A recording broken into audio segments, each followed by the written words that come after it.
Guys, welcome to my master class once again, which is on tried and tested ways to make money legitimately online. My name is Billings, and I'm going to be your instructor for this master class. And congratulations for making the effort to make your first initial investment towards learning to make money online.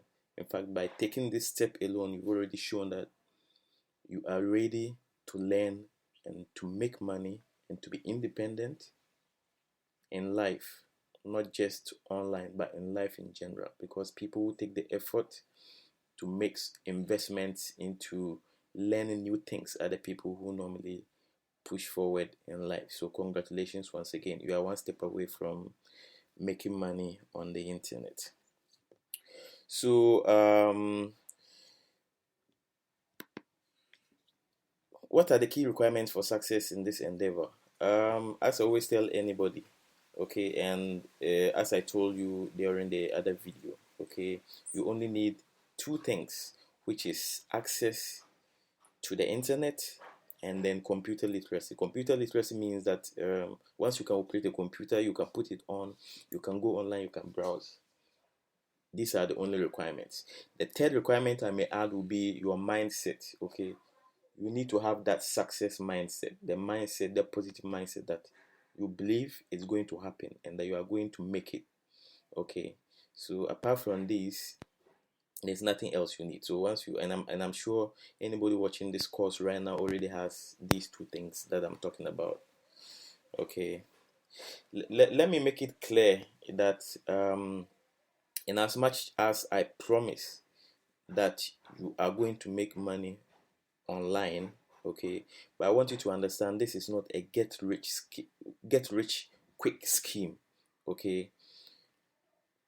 It is not an MLM where I ask you to buy, to sell stuff, or refer people, or any of those pyramid schemes that promise huge income with little or no effort. You need to put in the work and learn the tricks of the trade, which is what exactly I'm going to teach you in this master class. Okay, everything success in this world requires effort. Okay, you need to put in effort. You need to make your mind that you are going to make money, and the effort that you need to put in, the first step you've already taken, which is watching this course. The second effort that you need to put in is to actually go, take it a step further from listening to me to actually implementing whatever I'm going to teach you. So if you listen to this course and you don't implement whatever I tell you, it's going to be zero. Okay. So this is not get rich easy. Okay, you can get rich quick, okay, but not in the sense of doing nothing and getting rich. I mean, if you set up a gig today, or if you go online, if I teach you and you go online and the next day you make money, you are not rich, okay, but you've gotten some money quick. So that's different from getting rich. You cannot just start one day and start making hundreds of thousands of dollars. You have to start with the $10, the $20, $50, $100, $1,000, $2,000 before you can get to that level. Okay, so I want you to keep this in mind. Okay, so I'm going. There are two key areas that you can use to make money online, and actually, these are the two key areas for me that has made money for me. There are so many other ways to make money online, but these are the two key ones that I have used. Okay, which basically is e-commerce, dropshipping. Dropshipping means that you set up an online shop. You don't really have the goods with you, but when you set up the shop and somebody buys, you also buy from a supplier or the manufacturer, and the manufacturer will ship it to the person.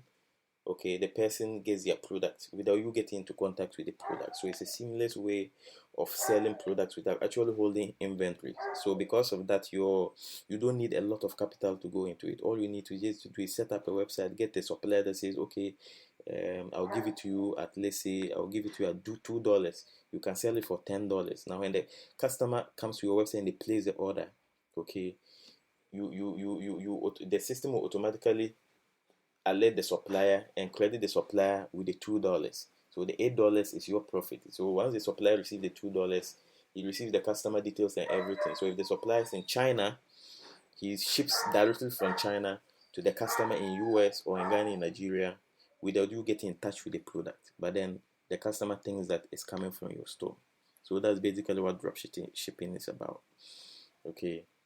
The other one is through online freelancing, which is which means that you are selling. There's a particular skill set or service that you are selling, and people, small businesses, entrepreneurs will come to you, and then they will request for your service. So once they request for your service, which we call a gig, okay, so they buy your gig, and then they pay you money, you deliver the service, and you make the money.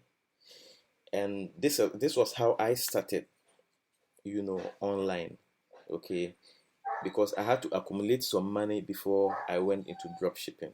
Okay, so I'm going to show you how I started through offering services online, through freelancing. And one of the platforms that is easy to set up and easy to make quick money that you can use and move into other areas and just multiply your money is Fiverr.com. So in this masterclass, I'm going to teach you everything you need to know about Fiverr. Okay, I'll teach you what a platform is, what a gig is, how to set up a gig, okay, how to rank a gig, and how to get reviews, how to build a portfolio. Okay, I'll also show you how to get your first job, how to get reviews. Reviews, if somebody doesn't review your gig, I mean, when customers come to buy, they need to know that you are capable of doing what you said you do. So they need references, and reviews are basically references that guarantee that this guy knows what to do. So, and as a new seller, if nobody buys your thing in the first place, how do you even get a review? So I'm going to show you tricks that you can go around all these things. And when somebody buys your product, okay, or somebody buys your service, sorry, and Fiverr pays you, how are you going to withdraw that money into your local account?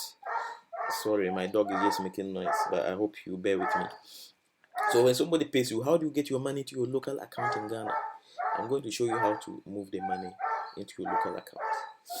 And best of all, I'm going to teach you 2 to 3 key services, okay, and I'll show you how to deliver those services. 3 key services that you can use to set up on the platform, and you can begin to get orders. Very easy, less than 5 minutes you can set up these services, and when somebody requests for these services, 30 minutes you can set up and you can deliver these services. So I'm going to hold your hand basically and show you that this is the service you can offer on Fiverr, and I'll teach you how to offer that service, and you go ahead and then you set up that service and you go and get your review. I'll teach you the secret method to get a review. Once you get the reviews and your gig ranks and somebody offers your service, within 48 hours to 72 hours, or even within 1 week, you can at least get your first sale, make your first money online, whether it's $15, $30, $50.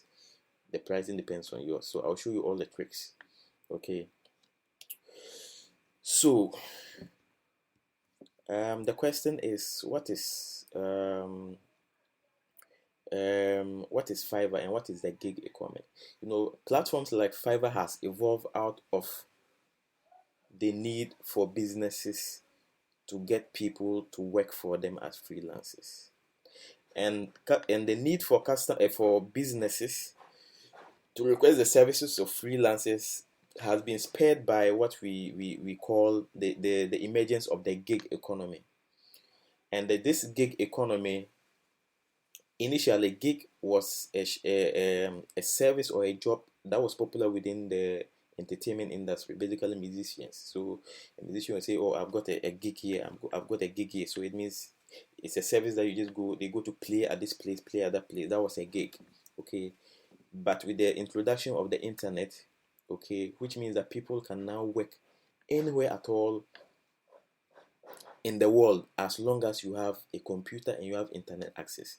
So this gig was translated online, and businesses and other startups realize that no, it is cheaper. We have people, skill set is uniformly distributed across the world.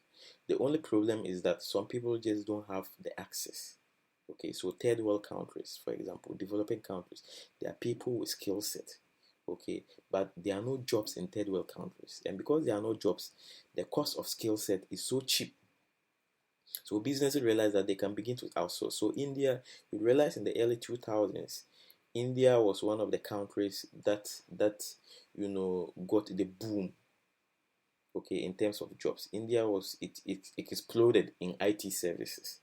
Okay, so India was outsourcing a lot of labor to countries, particularly the US, and they were running remote. So a lot of the US companies were having remote workforces in India. So gradually it spread across. India was not the only country that had skilled labor. Pakistan, um, other Asian countries, even China, and now Africa. Africa has also become a frontier where we are not only known for wars and famine, but that there are a lot of bright young men who know how to do work, especially online jobs, computer programming, computer networking, software development, graphic design, accounting, research. There are a lot of talented people like you watching this video that have the skill, but you just don't have the opportunity. So companies realize these people are cheap. This is labor that is cheap. But over here too, when you're working as a freelancer, even if you charge at a fraction of the cost that a skilled labor will charge in the US, but you realize that you are paid in dollars, okay? And when you convert that dollar into local currency, okay, it's a lot of money. So if somebody even pays you $20 or $15 for a simple graphic design, $20 or $15 is almost like how much in cedis or naira? Okay, compare that to if you are to do graphic design in the US. If those companies are to contract a company or an individual to do graphic design, the least probably they will charge you between $50 to $100 an hour, or probably most of them will even charge probably like $100 to $200 for simple graphic design. So that is a big deal for them. Okay, that's a big cost saver. And over here, $15, $20 is a lot of money. So if you can get $15, two, three of them in a day, that's how much? $45 if you're charging $15. And that's good money. Assuming you're making $45 a day, that's good money to make for a start. In 10 days, that's $450. In 1 month, that's how much? Almost 1.5 to 2,000. That's just from one service alone. So assuming you do graphic design, you do video editing, you do research, you do logo design, you do branding. These are different services. Assuming you even get one order a day on these different services. Imagine how much money you can make. You make more than most of these heads of departments in our banks or in our corporate institutions. You can easily make $2,000 to $3,000 a month when you get established in this game. So basically, that's what the gig economy is. And freelance websites like Fiverr, which I'm going to introduce you to, sprang up to meet the demand and to make it formal, so that if somebody says he's buying your service, how do you make sure you don't get cheated? If you are on a freelance platform like Fiverr, the person has to pay you. Fiverr holds the money. When you deliver the service, they release the money to you. If you don't really deliver the service, they will release the money back to the employer. So it's fair game. But Fiverr will also make their money by charging commissions on the services that are rendered on the platform. So it's fair. It's fair game. And Fiverr charge anywhere from 15 to 20%. I think currently they take 20% out of every service. So when you're pricing your services, you have to factor all these things.